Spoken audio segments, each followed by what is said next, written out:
Sorry about that, babe. Alright, what's up guys? Welcome back to another Bits and Glory pickup video. We are abolishing the monthly format and we're going forward with this new kind of come as we are sort of format, I guess you could say. Yeah, we're no longer doing the monthly stuff, so this is going to be sporadic. The stuff that I have in this video is going to be over the course of the last month and a half or so. Lots of it is trades, some from Amazon, some from Mercari, some from game stores. eBay as well. But yeah, let's kind of get started. I'm also not going to do chapters anymore because I'm going to be a little bit more herky-jerky with how I display things. And as you can see down here, we got the star of the show, Big Ray's still kicking. So yeah, let's just get started, I guess. So first, I'll grab this stuff and I'll kind of explain, you know, where I got everything from and whatnot, since it's not really in crazy order like it used to be. But first, we have Jurassic Park. I think it's technically Jurassic Park 3 Island Attack for the Game Boy Advance. I did a trade with Jimmy where I recently got the box and the manual for it, so obviously I wanted to get the game to complete it. Here we are. Also, I apologize, I look like very disheveled. It's because I'm getting married in a few days and I decided I'm not shaving or cutting my hair until the night before the wedding. So that's why I'm looking a little unkempt. Next, we got, this was from a comic book store actually. I went to the normal section where I found these games, and then I actually found more games later in a section that I was not aware of.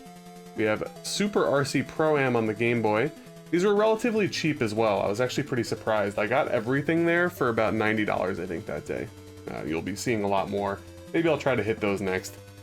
But next we have Animaniacs on the Game Boy. And at the time, this was an overpay when I first saw this at the store like a little over a year ago, but since games have just gone up across the board, I actually got it for a couple dollars less than market value, so to speak. So, Akari Warriors 2, Victory Road. I actually only have the first Akari Warriors, which is funny, because none of the three games are really rare by any means, but for whatever reason, I just never got around to them. So, that was cool. What else did I get from them? I got a lot of PS1 stuff and some PS2 stuff. Now, these games I found in a different section. I was about to leave and I just started wandering around trying to look at toys and stuff like that. And then I found these, so pretty happy about that. And these were all like really cheap. Most of these games were like less than $5, and a few of the, like the final, well, I don't want to spoil it. Kind of spoiled it already. A few of the RPGs were a little bit pricier, but still not that bad. So we got Crash Bandicoot Warped on the PS1, complete. I had the Greatest Hits version, so I wanted to get the Black Label, and it was so cheap that I figured, you know, it's worth the upgrade. Especially for what the Black Labels go for in general, they're always more expensive than the Greatest Hits. So I'm happy to add that. Next we got, oh, I didn't put all these in sleeves yet, oh well. We got Metal Gear Solid VR missions. This was like $3 or something. Now, it's not like a very rare game by any means, but I didn't have it, and I think it goes for about 15 to 20, depending on condition and shit like that on eBay, so for $3, super glad to add that to the collection. I'm gonna give these games another shot. I'd like to play them off stream, basically. I might record them for YouTube, but I don't want to stream them. Besides, my streaming days are well past me, right? Next, we have Mass Destruction. I don't know if this game's any good. It was Black Label. It's complete, and I got it for like $3. Really, yeah, what it boils down to. Same goes for this. The price on here is not accurate. It was cheaper than that. It was also, I think, $3. And that's Time Commando on the PS1. Also another complete Black Label game. Not really sure if it's any good. Looks like it's got, like, might have pre-rendered backgrounds. It looks interesting, I'll say that. I know my webcam's not the greatest. It's not probably going to focus properly for you guys, but just to give you a glimpse. Next, we got Hot Shots Golf 2. Unfortunately, missing the manual, but this was also like $3, and you know, it's whatever. I didn't have it. I like collecting for the PlayStation, so same goes for this one. Crash Team Racing, another $3 pickup. Unfortunately, missing the manual, but I believe, yeah, this is the Black Label version, so you know, maybe someday I'll seek out the manuals, maybe not. None of those games are particularly like make or break for my PS1 collection, so it doesn't really bother me either way. Next we have, this was actually a mistake buy. I bought Final Fantasy IX. It's complete, even has like the ad inserts things on the inside. I already had a complete copy without the ads, but I think I'm working out a trade with FreakSWAT that might involve this. I can't quite remember, or I might have sold it to Jimmy. I don't know. My duplicate, the original copy that I had. So this is a slight upgrade in the sense that it has like an ad in it. Other than that, I already had it. It was a mistake. Guys, track your collections. When they start getting really big, sometimes you just forget shit. Next, we have Final Fantasy VII. This is Black Label and complete. My previous copy was Greatest Hits, and it was missing the manual. Very, very great RPG. One that I haven't played in many years, but was a big part about my childhood. I think maybe around 6th grade, right? What year did this come out? Came out in 97. 6th grade was 98, 99. But that's when I really remember playing this a lot. I didn't get it right away. But yeah, happy to get the upgrade, so to speak, to the Black Label. It was a really good price too. It was about half price as opposed to what they go on eBay. So very happy with that. And next, we picked up 2 PlayStation 2 games from the same store. These were $9.99 a piece. I looked them up on eBay. I saved a few bucks here and there. They're complete. It is what it is. Dynasty Warriors 4.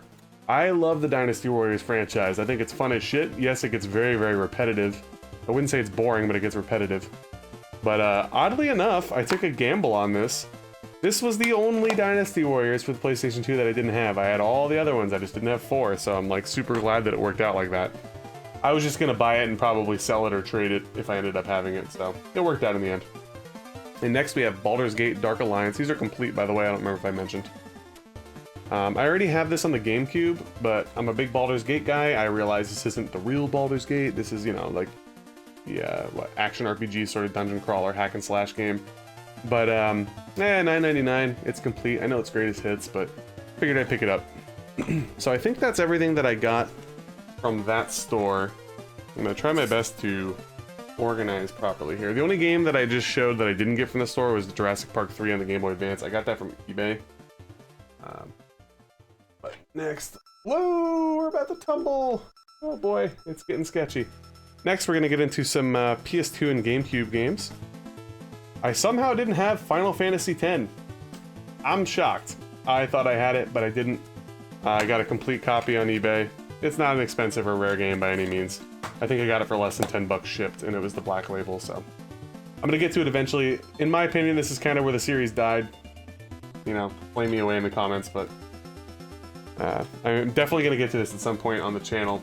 Obviously, I gotta play through the 4 translation hack, 5, 6 translation hack, 7, 8, 9, blah, blah, blah. I'm gonna start throwing some of these games on the floor. Next, we got Lord of the Rings, The Third Age, complete for the GameCube. Now, I was unaware that this is actually an RPG, and apparently it looks pretty cool, at least from what I saw.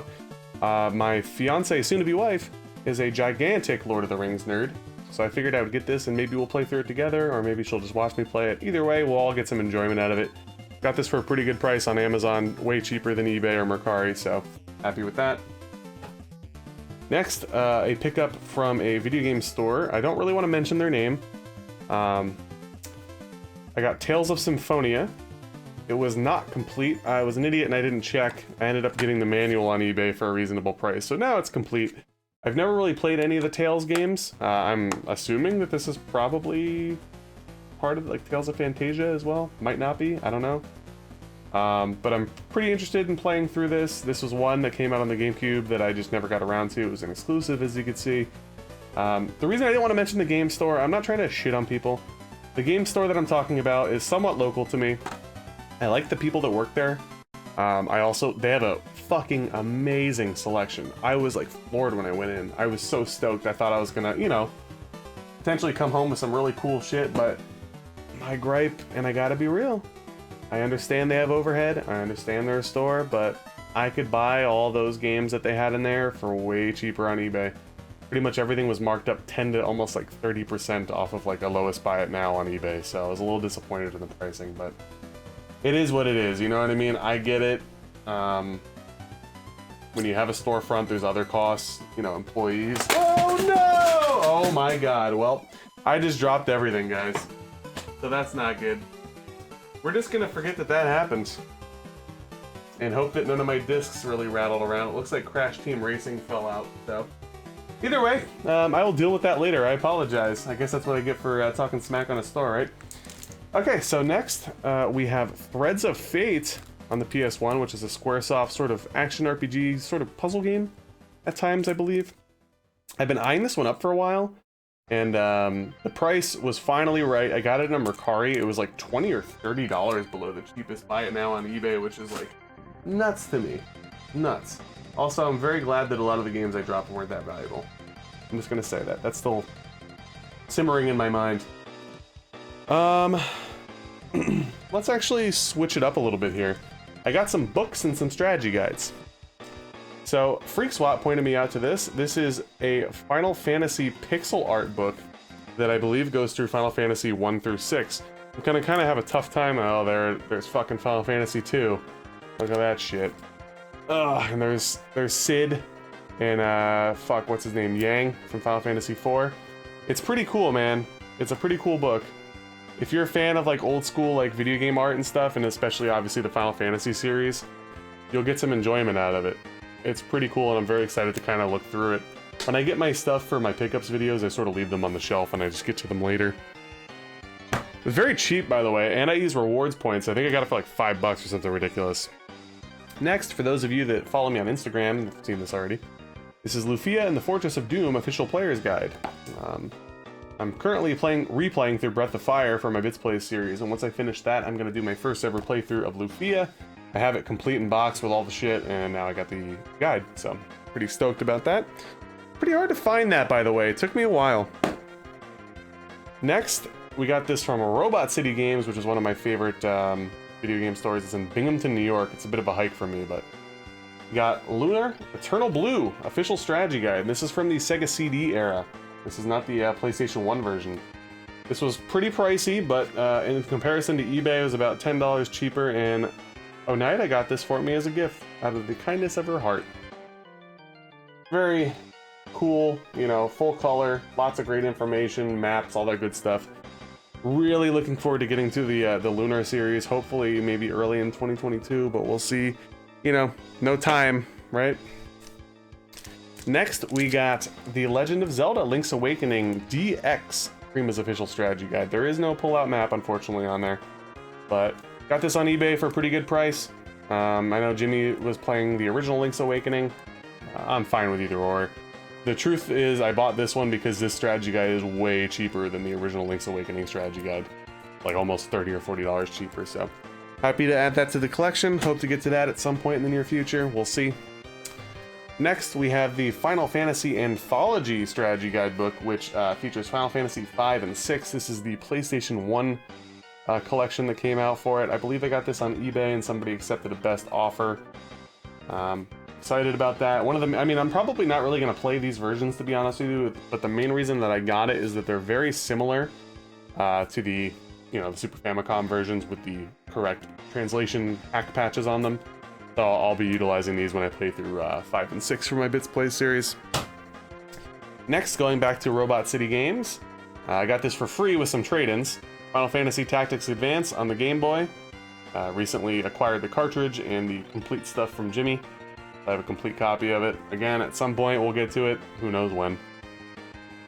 You know I love my RPGs, guys, and unfortunately they're the most time-consuming of them all. Final Fantasy III Nintendo DS Guide. Also got this from Robot City Games, and it was free with trade-in credit. I recently traded for the complete DS version. Well, actually it wasn't complete. I had to buy the manual from Jimmy. So that'll be way down the line when I play that game, but you know, I'm a hoarder and I love RPGs, so I had to have it, right? Final Fantasy Chronicles strategy guide, which is Final Fantasy IV and Chrono Trigger.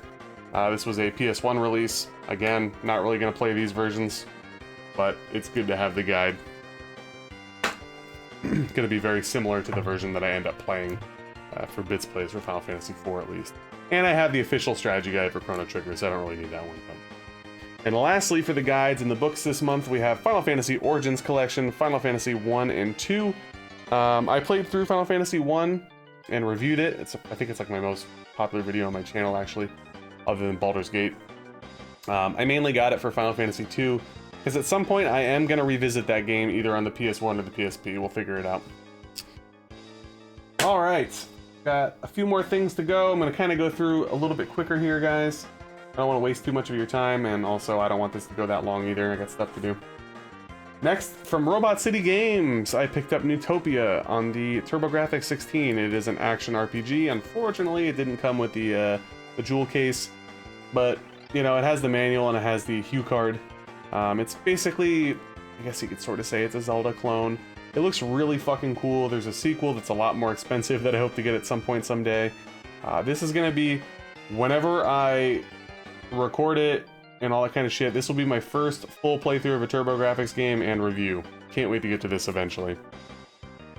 Next, I'm not going to open this because it's very fucking brittle. This is the Legend of Zelda, the original on the NES, Maps and Strategies. It's in a little bit of rough shape. I'll open it kind of. On the one side, it gives you general strategies and tips, and on the other side, it's an overworld map for the Legend of Zelda. A lot of these are in shit shape, to be honest with you. I used to have this back in the day, and I sold it like an idiot, but I reacquired it. Decent price. I'm just going to put some tape on the seams and stuff, and everything will be cool.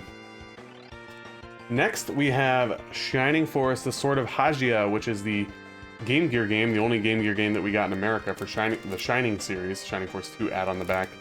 I still got to get the box. It seems like it's really hard to get the Game Gear complete games for reasonable prices, so hopefully someday I can get the box, but we'll see. I'll do a playthrough of that as well. I think that's technically book 2 on Shining Force CD on the Sega CD, but I could be wrong. Somebody can correct me. Next, I had a combo buy on Mercari, both of these actually. Great Greed on the Game Boy, which is a very expensive / rare RPG. I still need the box. The box is at least $100. It's hard to find it by itself, so someday we'll see. Seems like a fairly in-depth Game Boy game. I will be doing a playthrough of this as well at some point. Very excited to get to that. It's expensive, guys. This stuff right here is like almost $200. I know. Money bags, right?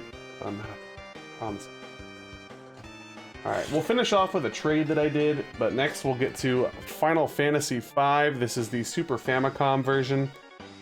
Just for the sake of the collection, I wanted to have it, even though I'll probably be playing a translated hack-type version on my Power Pack when I actually get to the real playthrough.